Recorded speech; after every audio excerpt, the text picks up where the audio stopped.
probably the most famous hadith of all. Like if you remove the hadith that we all know of the niyyah, this is probably one of the most famous hadith. Again, looked at from not looked at from the aspect of Eman. Like it's not looked at from that lens, or not through that lens. And we're still talking about understanding Eman, and I'll probably go through this week, and then next week we'll start something new, but I do want to give it one more week just to kind of cover a few more hadith that I think are worthy of your contemplation, so that the concept of Eman becomes, inshallah, as clear as possible. And this hadith is known, it's famous, you know the meaning of it, but let's look at it from the lens of the concept of what Eman means. And this is what he says, عليه الصلاة والسلام. يقول, very short hadith, you know it, لا يؤمن أحدكم حتى يحب لأخيه ما يحب لنفسه. You will not achieve a state of fulfillment of Eman. So this does not mean you have no Eman at all. It just means you don't really actually have the essence of it. That's what he's trying to say, alayhi salam. It has not achieved what it's supposed to achieve in you. Like Eman has not reached the goal that it's supposed to reach inside of you until you come to a point where what? Where, again, love somehow manifests itself. Again, so this is like the third hadith that I've narrated for you, where the Prophet ﷺ makes a direct connection between Eman and hubb and love. Like this is the third hadith that the Prophet ﷺ does that, where he talks about Eman and he attaches love to it immediately. لا يؤمن أحدكم. You do not have a state of full Eman, or you have not achieved the essence of Eman until you love for your brother that which you love for yourself. And this is a simple concept. I know we memorize this hadith, and everyone likes to throw it around because it's so majestic. But really, we really have to understand what this means, and we really have to start finding ways so that we can practice it, or else it's a huge loss for us to just regurgitate these things and have no real method of practicing it or following it. To love for your brother what you love for yourself, meaning is to put yourself in the other person's shoes always. That's what it means. There's no other way for this to work. This concept is not practicable. It's not something you can practice unless you put yourself in that person's place, in a position, or else how is it that you're going to know? Like how do I love for you what I love for myself? If I don't know, if I can't imagine what it means to be you, I have to put myself in your position and then say, if I were in your position, what would I want? And then I want for you that.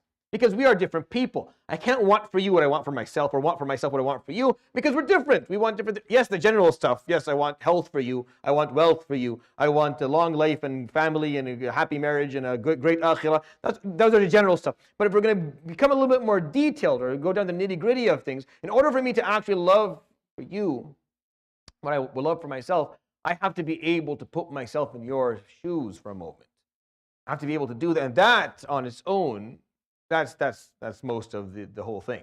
If I'm able to take a moment and actually put myself in your position and imagine what it means to be you and what you must be going through. When I do that, then it becomes much easier for me, because I've now humanized you and I've attached myself, I connected myself to you on a profound level, and I love for you. Then I'll do for you what I would want people to do to me if I were in your position. This is what and I just explained that to you, and now it makes sense.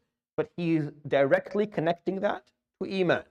Without Eman, you can't do this, and without doing this, you don't really have Eman. That's what he's connecting, alayhi salatu wasalam. Again, to make it even more clear to us that Eman is not just a basic belief in something. It's not an abstract comprehension of an ideology or a theology. Eman is internalizing values and principles, internalizing an understanding, a perspective of the world, and allowing it to reflect in your behavior. That's what Eman is. And that requires work, that requires time, that requires reflection and comprehension and contemplation, so that you actually understand what it means to believe in Allah subhanahu wa ta'ala. Imagine that the moment you believe in Allah, and what should result from that belief in Allah is that every time you see someone, you love for them what you would love for yourself. You put yourself in their position, and then you hope for them what you would hope for yourself in that position. Imagine this. You go from just knowing God and believing in God to that. Yes, it's a highway. It's a one. You start there, you're going to end up there. If you're starting there and not ending up there, then there's something wrong. Then there's something, you believed in something different. You took the wrong highway. You think you're on the 401, but you're not. You're on some other parallel road that's going to take you somewhere completely different later on. Because when the moment you believe in Allah subhanahu wa ta'ala, you walk down that path, it will immediately, directly take you to a point where you manifest in love.